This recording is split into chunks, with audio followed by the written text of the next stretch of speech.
দেশের অন্তত ৯টি অঞ্চলে দমকা বা ঝোড়ো হাওয়া সহ বজ্র বৃষ্টির আশঙ্কায় সতর্কতা জারি করেছে আবহাওয়া অধিদপ্তর। বৃহস্পতিবার সকাল থেকে দুপুর পর্যন্ত দেওয়া পূর্বাভাসে জানানো হয়েছে, পশ্চিম বা উত্তর পশ্চিম দিক থেকে ঘণ্টায় ৪৫ থেকে ৬০ কিলোমিটার বেগে অস্থায়ী ঝোড়ো হাওয়া বয়ে যেতে পারে, যা নদীপথে চলাচলের জন্য ঝুঁকিপূর্ণ। ময়মনসিংহ, খুলনা, বরিশাল, পটুয়াখালী, নোয়াখালী, কুমিল্লা, চট্টগ্রাম, কক্সবাজার ও সিলেট অঞ্চলের ওপর দিয়ে দমকা হাওয়া, বৃষ্টি বা বজ্র বৃষ্টির সম্ভাবনা রয়েছে। এ কারণে সংশ্লিষ্ট এলাকার নদীবন্দরগুলোকে ১ নম্বর সতর্ক সংকেত দেখাতে বলা হয়েছে। এদিকে সন্ধ্যা ৬টার মধ্যে দেশের বেশিরভাগ বিভাগে হালকা থেকে মাঝারি বৃষ্টি এবং কোথাও কোথাও ভারী থেকে অতি ভারী বর্ষণ হতে পারে।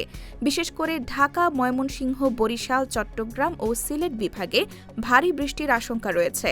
তবে আবহাওয়া অধিদপ্তর জানিয়েছে, সারা দেশে দিন ও রাতের তাপমাত্রা প্রায় অপরিবর্তিত থাকতে পারে।